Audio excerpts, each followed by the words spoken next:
국민의힘 지도부가 윤 대통령의 퇴진 로드맵을 두고 대통령실 설득에 나선 상황에서 대통령실은 하야보다는 탄핵 후 헌법재판소에서 법적 대응에 무게를 두고 있는 걸로 전해졌습니다. 이런 가운데 여당 내에서 2차 탄핵안 표결에 참여하겠다는 의원들이 늘어나고 있습니다. 자세한 내용 박상규 정치평론가, 최창렬 용인대 특임교수와 이야기 나눠보겠습니다. 어서 오십시오. 안녕하십니까? 안녕하세요. 네. 오늘도 해야 할 이야기들이 참 많습니다. 먼저 경찰 특별수사단이 대통령실에 대해서 강제 수사에 나설 착수를 했는데 경내 아예 들어가지를 못했어요. 오늘 계속 대치는 있었는데 말이죠. 오늘의 압수수색 시도 어떻게 보셨는지요? 경찰 특별수사본부로서는 뭔가 좀 해야 될 시점이었어요. 검찰 특수본이 김용현 전 국방부 장관에 대한 구속영장을 발부받고 여인영 방첩사령관도 이제 소환 조사를 하고 모든 면에서 좀 선점하면서 치고 나가니까 또 공수처에서는 뭐 비록 그 영장을 준비시켰다가 그게 이제 쓸모가 없게 됐지만 뭔가 했고 그러니까 대통령실 압수수색이라도 해서 뭔가 이게 뒤늦게라도 만회를 하려는 그런 움직임을 보였는데 사실은 예상은 했을 거예요. 경호처가 그 허용을 할 리가 없거든요. 특히 가장 민감한 곳을 가서 봐야 되는데 예를 들면 대통령 집무실이라든가 대통령실의 여러 기능 중에 핵심을 들어갈 거라고 생각은 안 했을 거라고 봐요. 당연히 경호처가 막았고 거기서 이제 그렇다고 물리력을 동원해서 경호처도 무장한 병력인데 어쨌든 현재 아직 그 업무 정지가 되지 않은 대통령에 대해서 들어가세요 이럴 수는 또 없을 거고 그러다 보니까 대치하다가 임의 제출을 받았다고 하는데 말 그대로 임의 제출해서 의미 있는 자료를 확보하는 거는 불가능하거든요. 강제 그 압수수색만이 방법인데 내일 안 보내겠다고 하는 것은 또 가봐야 소용없을 거다 이런 생각이에요. 그렇다고 보여주기식은 아니었을 겁니다. 다만 이제 이 경찰, 공수처 그리고 국방부 조사단까지가 이렇게 이게 중구난방으로 해서는 안 되겠다. 그래서 이제 조율해서 뭔가 나와 역할을 나눠 맡더라도 하나의 그 수사를 하자. 그러니까 검찰과는 결이 다르지만 수사를 좀 해야 된다. 이런 데서 이제 합의하고 행동을 같이 하기로 한 것은 그 나름의 의미는 크다. 이렇게 봐야 되겠습니다. 알겠습니다. 오늘 압수수색 시도 어떻게 보셨는지요, 교수님께서는? 박근혜 전 대통령 때도 청와대 압수수색을 못했어요. 그렇죠. 결국 못했고 이 국가기밀시설로 분류가 되는 거거든요. 대통령 집무실, 대통령 관저. 그래서 이거 당연히 이건 책임자가 승인을 해야 하게 돼 있어요.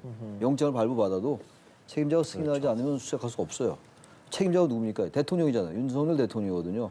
당연히 승인 안 했을 거고 예상됐던 바예요. 이거 아마 결국은 압수수색 못할 겁니다 아마. 지난 그 8년 전에도 우리 경험을 했고 제가 그 당시 탄핵 그 심판 헌법재판소의 그 전문을 보니까 맨 마지막에 이제 주문이 피청구인 대통령 박근혜를 파면한다. 이게 마지막 문장이에요. 정확하게. 피청구인, 피의자가 아니에요. 피청구인 대통령 박근혜를 파면한다. 이게 2017년도 3월 10일 날 이정미 재판관이 읊은 문장입니다. 얘기한 거거든요. 그 위에 여러 가지 내용도 있는데 내가 다 읽어보니까 거기 그게 있더라고요. 청와대가 압수수색 거부한 거. 거기서 상당한 탄핵사를 그것도 지적을 한 게 있어요. 그래서 이거는 이미 우리가 한번 경험을 했던 거기 때문에 지금 그대로 가고 있는 것 같아요. 당연히 예상됐던 바고 그대로 당연히 책임자가 승인 안 했고 책임자는 말씀드린 대로 윤석열 대통령이고 그 경호처는 당연히 그래서 압수수색을 막은 겁니다. 이것도 아마 나중에 탄핵할 때 상당히 이유가 될 수 있어요. 이것도 수사할 때도 그렇고. 행정안전부가 대통령실로부터 계엄 관련 국무회의 자료를 회신받아서 공개를 했는데요. 이 회의는 대접견실에서 단 5분간 열렸고요. 속기나 별도의 기록, 그러니까 회의록이 아예 없다 이렇게 밝혔습니다. 기록이 없는 회의, 굉장히 미궁에 빠질 수 있는 모양새인데 이 상황 어떻게 보십니까?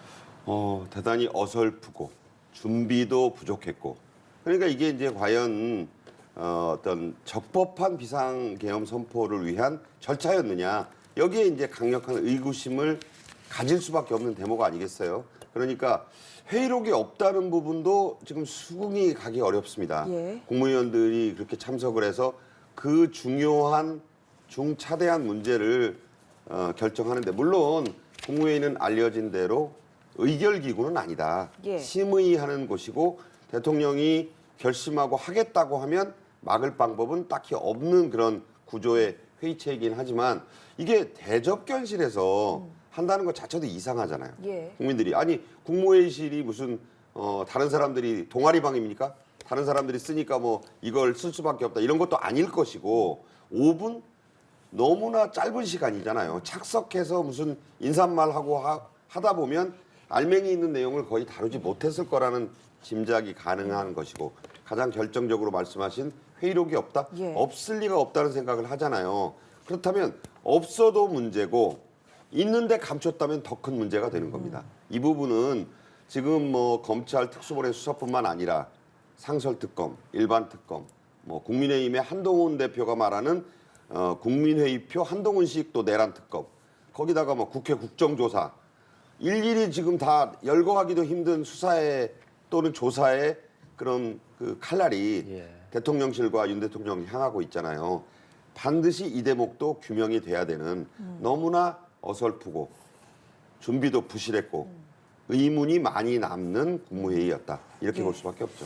뭐 단 5분 개회 폐회 선언도 없었다고 알려지고 있고요. 또 국무회의가 국무회의실도 아닌 대접견실에서 열린 뭐 말씀하신 것처럼 굉장히 이례적인 상황 어떻게 봐야 할지 그리고 이렇게 기록이 어떤 것도 없다면 회의 실체 진상규명 할 수가 있겠습니까?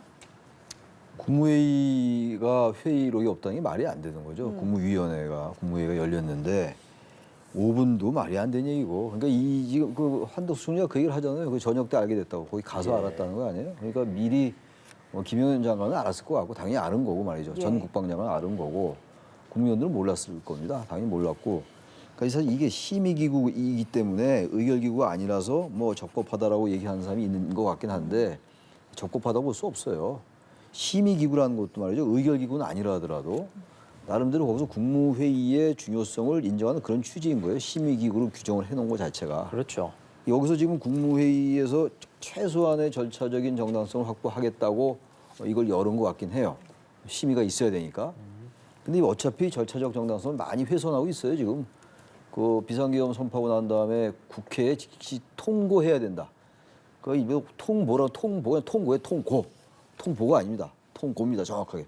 요즘 보니까 하도 이 방송들을 많이 하니까 부정확한 얘기도 너무 많이 해요. 예. 통보가 아니라 통고입니다, 통고. 그건 헌법에 나와 있어요, 이렇게. 네. 그건 중요한 건 아니고 그것도 하지 않았고 심의도 하긴 했습니다만 5분 동안 이런 건 심의기구의 이 취지를 훼손한 거예요.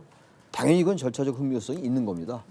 그래서 이미 뭐 가장 이제 기본적인 거는 뭐 숱하게 얘기를 한 겁니다만 국회 이제 군이 이제 난입한 거 그거고 여러 가지 있습니다. 이것도 상당히 저 나중에 탄핵 심판할 때 만약 탄핵이 의결되면 말이죠. 국회에서 탄핵 소추가 의결되면 이 부분도 상당히 문제가 될 수 있을 겁니다. 아마 절대 적법하다고 그냥 넘어가기 어려운 거라 봅니다. 저는. 지금 말씀해 주시는 내용들 사실 오늘 국회에서 국무위원들 상대로 현안 질의할 때도 이런 내용들 나왔고 한덕수 국무총리에게 좀 집중적으로 질의를 했었단 말이죠.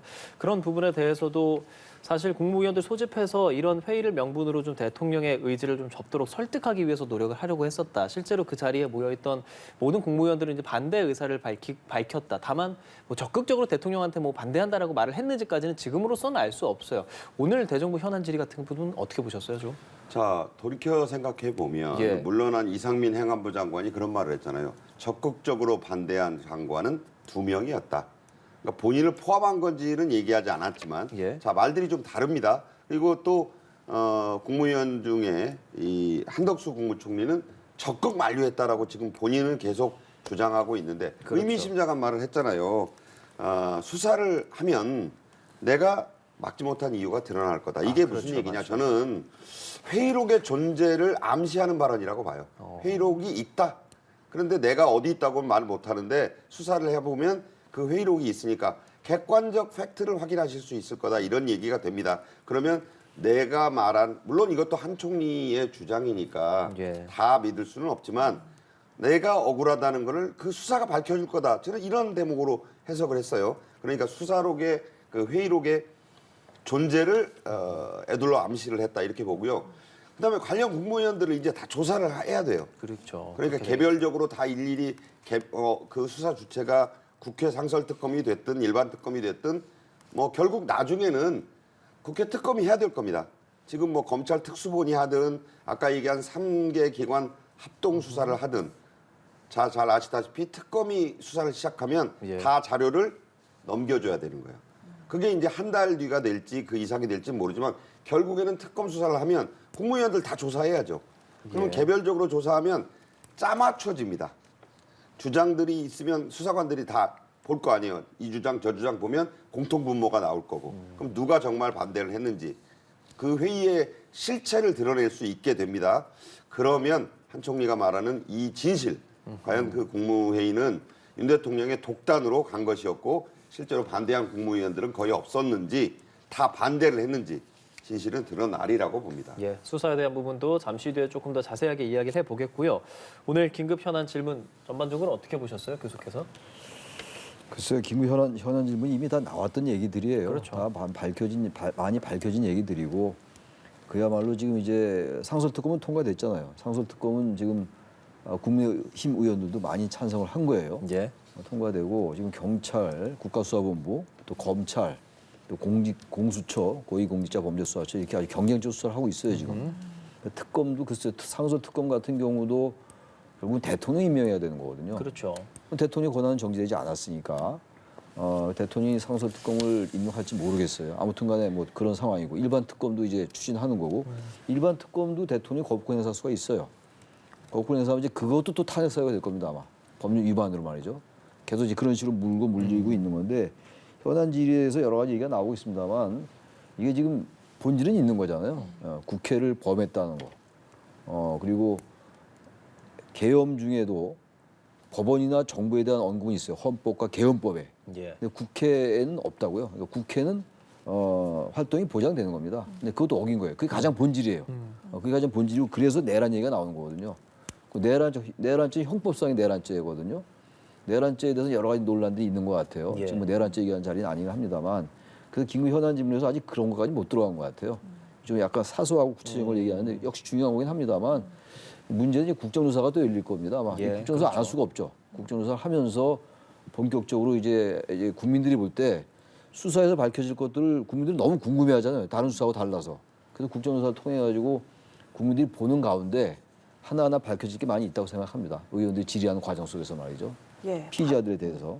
예, 한편 김용현 전 국방부 장관 어젯밤에 구속영장이 발부되기 직전에 결과를 기다리던 중에 구치소에서 자살을 시도한 것으로 알려지고 있습니다. 뭐 현재 건강에는 이상이 없는 상태라고 알려지고 있는데 이후 오늘 처음으로 소환 조사가 이루어졌습니다. 앞으로 수사 방향 어떻게 흘러갈까요? 일단은 뭐 구속영장이 발부돼서 예. 현재로서는 검찰 특수본이 수사할 수 있다는 걸 법원이 인정해 준 거죠. 예. 그러니까 이제 국회 특검으로 넘어가기 전까지는 가장 앞서가는 곳은 검찰이다. 물론 공조수사본부가 또 어떤 수사 결과를 내놓을지 뭐 대통령을 긴급 체포하는 문제까지 검토한다는 공수처의 입장도 있으니까 결과를 예단할 수는 없습니다. 예. 김용현 전 장관은 제가 이제 구체적으로 들어보니까 구치소에서 나눠주는 그 지급하는 바지가 있는데 그 바지의 끈 그걸 꺼내서 극단적 선택을 시도했다고 합니다. 여러분이 뭐 상상해 보시면 어떻게 했을지는 짐작은 가는데 그 구치소의 화장실이요. 그게 그 비밀이 보장이 안 되는 공간이에요. 다 밖에서 CCTV로 보고 있고 이 경우도 즉각 들어가서 제지를 했다고 하니까 예. 정말 극단적 선택을 해서 뭐 자살이란 표현을 하셨는데 그렇게 할 생각이 있었다면 그렇게 어설프게 했겠느냐. 저는 어떻게 보냐면 본인의 억울함을 이런 식으로 호소도 했겠고 아마 나중에 윤석열 대통령이 어떤 수사기관에 의해서든지 지금 수사를 직접 받게 될 가능성이 있거든요. 그러면 대질 수사를 하게 될 것도 예상해서 아마 뭐 그런 부담을 느끼고 이런 시도를 하는 모습을 보이지 않았겠냐. 뭐 여러 가지 생각이 드는데 이거는 뭐 극단적 선택이라기보다는 김 장관의 현재 심경을 드러내 보여주는 그야말로 난감한 그런 상황에서 내가 그냥 다 지고 가겠다. 이런 것을 표출한 그런 기행이라고 저는 생각을 합니다. 예, 뭐 경찰, 공수처, 국방부 조사본부 세 곳이 공조수사본부를 운영하면서 협력하기로 했는데 말씀하신 것처럼 지금 여기에는 검찰이 포함되지 않고 검찰 수사 가장 앞서서 이루어질 것이다라고 말씀을 하셨는데 어디에 중점을 두고 이루어지게 될까요? 수사가 말입니까? 예. 수사가 중점 주는 거는 지금 윤석열 대통령의 내란 행위, 내란죄 여부, 그리고 헌법, 개헌법 위반 그게 가장 본질이죠. 그러면서 아까 국무위원 얘기 나왔잖아요. 국무위원들이 이제 국무위에서 어떠한 이제 행동을 했는가, 발언했는가 이런 것도 조사 대상이고 특전사령관, 그 수방사령관, 방첩사령관이 어느 정도까지 가담했는지 이들이 지금 여러 가지 언론을 통해서 얘기를 하고 있고 이제 많이 나오고 있는데 이 지금 이 사령관들의 발언이 나오고 있습니다만 이 사람들의 발언이 어디까지가 진실인지 그 대통령이 지금 특전사령관은 대통령이 지시했다는 거 아니에요? 직접 그 150명 끌어내라 뭐 이런 얘기 했다는 거 아닙니까? 근데 이게 사실인지 이런 걸 다 조사를 해야 될 거예요. 지금 나오는 건 전부 진술, 증언 이런 것들인데 이런 것들이 이제 수사를 통해서 직접 밝혀져야 되는 것이 그러니까 지금 아직 시작도 안 한 거예요 지금. 그럼 이게 공조수사본부가 출범하면 검찰이랑 뭐 어떻게 진행이 좀 될까 이 부분. 그러니까 검찰 그리고 경찰은 국가수사본부. 예. 지금 국가수사본부가 경찰청장과 서울경찰청장을 긴급 체포했잖아요. 이것도 헌정사는 유례가 없어요. 경찰의 수장을 그렇죠. 경찰이 지금 긴급 체포한 상황이고, 뭐 국방장관도 마찬가지긴 합니다만 전 장관이지만 김영현 장관도 그렇고, 그러니까 지금 세 기관이 하고 있는데 예. 이 상당히 격리줄하고 있는 것 같긴 해요. 예. 그러니까 지난번에 이 법원이 통신영장 발부를 하지 않았어요. 너무 중복돼서 이 신청을 하기 때문에 그래서 이 부분은 빨리 특수본부를 특검을 만들어야 될 거예요. 그래서 빨리 하나로 통일해서 해야지 수사의 실효성에 관련된 문제가 되는 거거든요. 그래서 이 부분은 계속 이런 식으로 하면 수사가 혼선을 빚을 수가 있습니다. 지금 서로 너무 경쟁적으로 있기 때문에. 그렇죠. 특검 얘기도 사실 뭐 지금 상설특검 후보 추천위원 4명 명단 보냈다고 전해지고 게다가 지금 우원식 국회의장의 경우는 국정조사 추진하겠다고도 밝힌 상황인데 어떻게 좀 진행이 될까요? 그러니까 아까 말씀드린 것처럼 예. 국회 상설특검은 치명적으로 이 법을 만들 당시에 그 대상자가 대통령이라는 상상을 전혀 하지 못한 상태에서 만들어지는 바람에 미비점이 두 군데 있습니다. 예. 첫째, 임명이 강제 사항이 아니에요. 추천을 하면 대통령이 반드시 임명해야 된다가 아니고 그렇죠. 임명하는 겁니다. 그런데 이론적으로 대통령이 미룰 수 있어요. 그럼 언제까지 미룰 거냐? 탄핵 소추 사유를 민주당이 보강한다는 게 바로 이 얘기입니다. 이걸 미루면 이것도 탄핵 소추 사유에 포함한다. 아까 우리 최 교수 말씀하신 것처럼 박근혜 전 대통령 때 압수수색 거부를 소추 사유에 썼다고 했잖아요. 그런 식으로 대통령이 본인에 대한 상설특검 임명을 미뤘다. 예. 이걸 넣겠다는 그런 의미로 저는 읽었습니다. 그런 식이 되기 때문에 물론 언제까지 미루겠어요. 본인이 탄핵도 받아들이고 다퉈보겠다고 하는데 하지만 이걸 또 며칠간 미루면 국민적인 비난은 아주 또 거세질 것이고 아까 말씀드린 대로 이제 특검으로 넘기기 전까지 검찰에서는 뭔가 수사 성과를 내려고 할 거예요. 여인영 방첩사령관도 소환 조사를 했고 영장을 발부받았고 그러니까 특검에 넘겨줄 때까지 제가 볼 때는 한 달. 그 이상이 걸립니다. 길다면 길지만 또 그렇게 길지 않은 시간이지만 이 안에 빨리 뭔가 성과를 검찰은 내려고 할 것이고 나머지 새 수사기관은 공조까지 하면서 검찰에 계속 뒤질 수 없잖아요. 그러니까 뭔가 더 의미 있는 결과를 내겠다. 그래서 제가 보기에는 아마 윤석열 대통령의 신병 확보를 공수처가 암시했다고 하는 부분은 검찰이 윤 대통령에 대한 직접 수사 방법을 고심할 때 여러 가지 이유로 이 공조수사본부는 그 부분을 바로 치고 들어가려고 할 것이 아닌가 그런 예상은 가능합니다. 그러나 어느 쪽이 뭐 2파전이라고도 했는데 지금 이 문제를 놓고 무슨 레이스하는 건 아니거든요. 예. 실체를 규명하는 게 중요하기 때문에 결국 국회 특검이 어떤 모습으로 출범하느냐 그 출범하고 나서 본격 수사가 될 때 그때까지 어떤 성과를 내느냐 그런 경쟁은 펼쳐지리라고 봅니다. 그래서 탄핵을 빨리 해야 돼요. 탄핵 소추를 안 하게 되면 말이죠. 모든 게 걸려요. 왜냐하면 탄핵 소추를 안 하면 대통령의 직을 유지가 되는 거예요. 직이 유지가 되는 거 아니에요. 지금 지난번에 12월 7일 날 대통령 담화에서 1분 51초짜리 담화에서 말이죠. 임기를 포함해서 전국의 안정 방안을 우리 당에 일임한다. 그게 1분 51초짜리 그 이른바 담화예요. 예. 그리고 탄핵 표결이 불성립됐죠. 그날 효과를 발휘한 거죠. 그러니까 지금 이거 왜 지금 탄핵이냐 하야냐 이런 얘기들 많이 하는데 예. 그다음 임미단축 개헌 얘기 속 들었어요. 그건 말도 안 되는 얘기예요. 현재로서 전혀 말이 안 돼요. 임미단축 개헌은. 그거 뭐 국민의힘 소장관 5명 얘기할 때도 전 도저히 이해가 안 갔어요. 그 말 할 때가 아닌데 그 말들을 했단 말이에요. 그건 뭐 전혀 의제도 아닌 거고 탄핵 수출을 안 하니까 이성후퇴라는 건 아무 의미가 없는 거예요. 대통령직을 유지하고 있는데 권한을 행사할 수 있는 거예요. 이성후퇴라는 거는 그건 정치 선언에 불과해요. 정치적으로 의미가 있죠. 그러나 선언에 불과하기 때문에 안 하면 그만입니다. 게다가 이거 보세요. 지금 특검을 했는데 지금 우리 여기서 얘기 나누는 게 예. 대통령이 임명 안 할 수 있다. 저도 예, 얘기했고 우리 박상규 평론가도 말씀하셨어요. 그렇죠. 그럼 뭡니까 이게? 빨리 이 권한을 정지시켜야 돼요. 그게 탄핵입니다. 그런 거에 대비해서 헌법에 탄핵 소추가 있는 거예요 지금. 예, 예. 예. 근데 국민의힘이 지난번에 이제 지난주 토요일 날 아예 퇴장했었잖아요. 그 엄청난 비판을 받고 있어요. 그래서 예. 이번 토요일 날 뭐 내일 모레 글피인데 예. 그날 또 어떤 일이 벌어질지 모르겠는데 그래서 일단 대통령의 권한을 중지시켜야 돼요. 그 권한 대행이 헌법에 근거한 권한 대행이 이런 것도 임명할 수 있는 거예요. 약간 논란이 있겠죠. 그래야 뭐가 나라가 돌아가죠. 지금 대통령은 다 일을 하고 있는 거 아닙니까? 예, 예. 아까 뭐 제가 하나 했더라고요. 그게 무슨 이성후퇴예요. 그 국민의힘이 각성해야 돼요 정말. 바로 이런 집권당이 어디 있습니까 세상에. 예, 대통령 2차 탄핵안 표결 14일 오후 5시에 이뤄질 예정인데 이번 표결에서 여당에서 투표 참여로 돌아선 의원들이 늘어난 모양새여서 의결 정족수 200명 넘길 가능성 크다고 점쳐지는 상황입니다. 두 분께 여쭤보겠습니다. 표결 결과 어떻게 예측하십니까? 표결 결과는 의외로 굉장히 큰 표차로 가결이 될 것이라는 게 제 생각입니다. 왜냐하면 이제는 숫자를 세는 게 의미가 없어요.